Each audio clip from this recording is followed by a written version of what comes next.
You're listening to United Podcast, the official podcast of Man United Zone.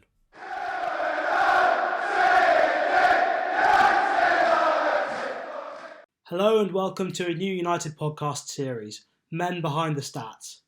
If you're new around here, please do drop a sub, be much appreciated, and don't forget to follow us on Twitter and Instagram at United Podcast, the same as the YouTube channel name. Now, without further ado, let's get into the video and the new series. So how will this series work? So each episode will begin with a statement or a popular opinion. It could be an opinion that I've seen floating around social media, could be something I've thought of myself, could be something equally that you guys send in. So if you think of anything you want to see us do a video on, please do send it in to us on Twitter, Instagram. DMs are open and we'll get a video sorted on it. Once we've got this opinion, we'll delve a little bit deeper into the stats and we'll check it out. We'll see whether this opinion is justified or not, so that when you're next having a debate, you're talking football at work, you're having a debate on social media, you can be sure that you know the stats and your point is right. So to start off the series, where better to start than one of the most polarising players in the current Manchester United first team squad? We'll start with the opinion which I've seen peddled everywhere, that ANDREAS Perreira is a poor decision maker. Now for me, personally, I do think he seems to be trying too hard whenever he's on the pitch. He seems to always be wanting to pull off an absolute screamer in front of the Stretford end or pull out some ridiculous killer pass, and you just can't always do that in football. You've got to keep things a little bit more simple sometimes, and I just don't think Pereira wants to do that all the time at the moment. So for me, I think there is merit in that point. But now, before we delve into the stats, let's have a look at what poor decision making really means. So, looking at the different ways poor decision making can show itself in the Premier League football game. First of all, you've got taking too long on the ball. If a player's indecisive, they take too long on the ball, they're often dispossessed or miscontrol or something like that would happen. Secondly, a poor decision maker is likely to take on lower percentage shots and make the wrong decision in that sense. So that will show itself in the expected goals. If you look at the average expected goal per shot, that'll be a lot lower for someone who makes poor decisions because they're shooting where there's not really a high chance of it going in. Thirdly, poor decision makers, particularly in midfield or attacking midfield roles, are seen as being not very creative. And that will show itself in many ways. It will show itself in assists, key passes, but the metric I've gone for here is passes into the penalty area per 90 minutes. And the reason I've used that for analysis is because that's something that United are perceived to be struggling with a lot of the time. Penetration beyond the defensive line, getting into the box and getting the ball to players when they're in the box. The final thing I've used for determining whether the player is a good or bad decision maker is the dribble success rate, because like with shooting, if you regularly take on chances where it's actually really unlikely you're going to come out with the ball the other side, your dribble success rate will be a lot lower, and that's an example of poor decision making. So, having analysed what poor decision making means, it's now a good time to look into the stats.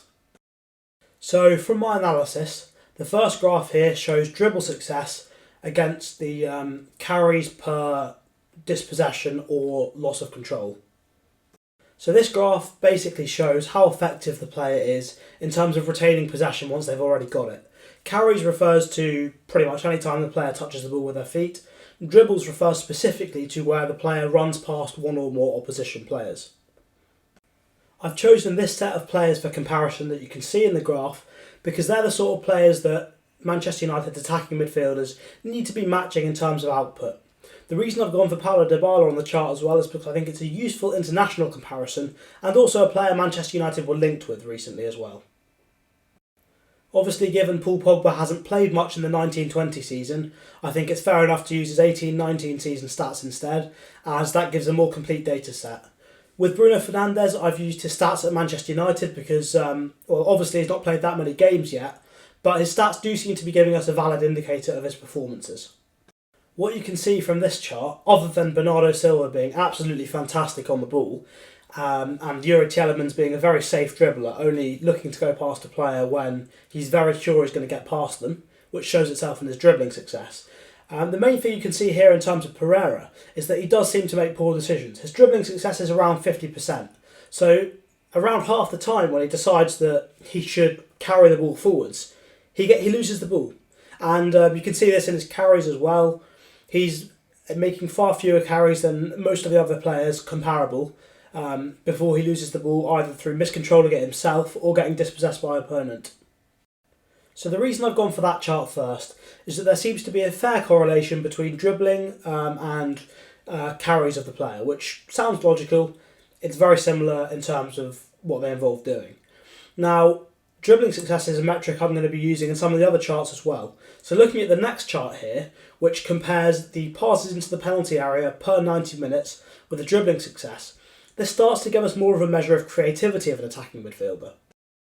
Clearly, Kevin De Bruyne is ridiculous in this attribute and he's pretty much off the charts in this scale. But what it also shows here is the improvement Bruno Fernandes has already made and what we've missed by not having Paul Pogba in the side.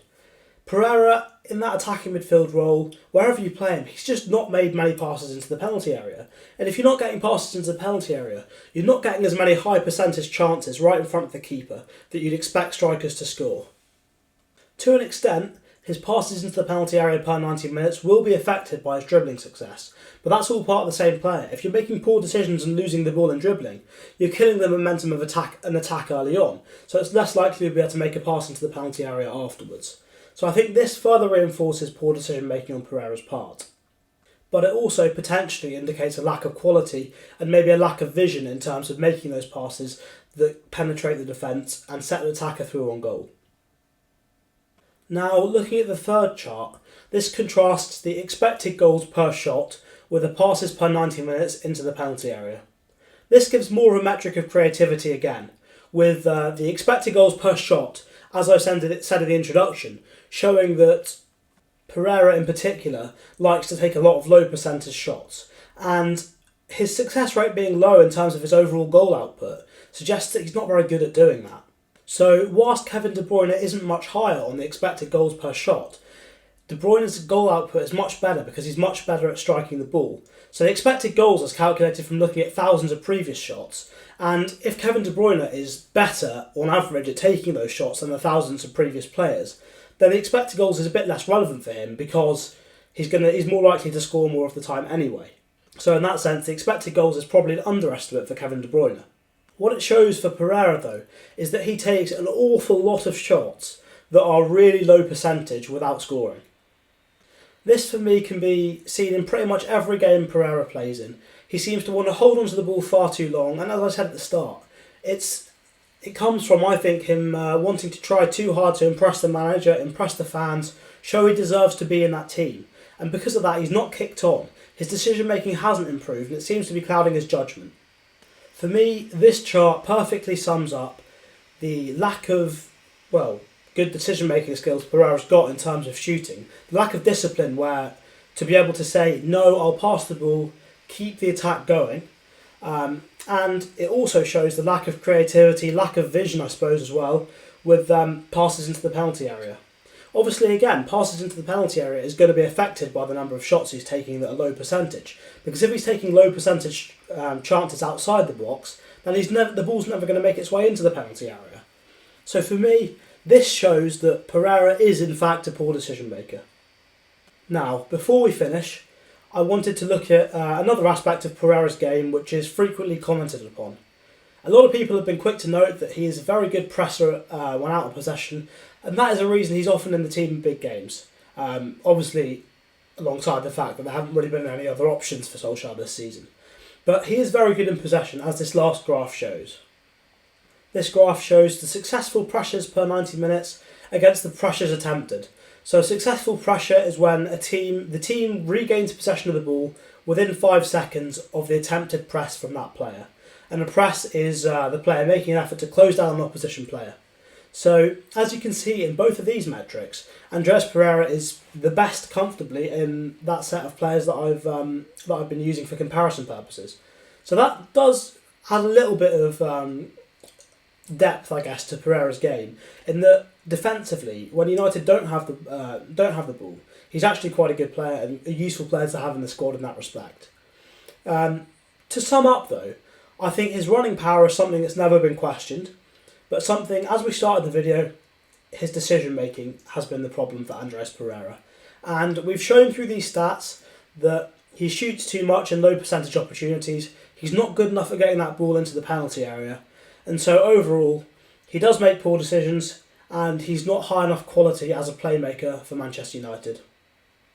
Once again, if you enjoyed the video, please do hit subscribe. If you've got any statements, opinions, players you want to see investigated in future videos, please do drop us a DM on Twitter, Instagram, @United Podcast, just like the YouTube channel name. Can't wait to hear from you. If you enjoyed the video, smash the like button. Thank you and goodbye.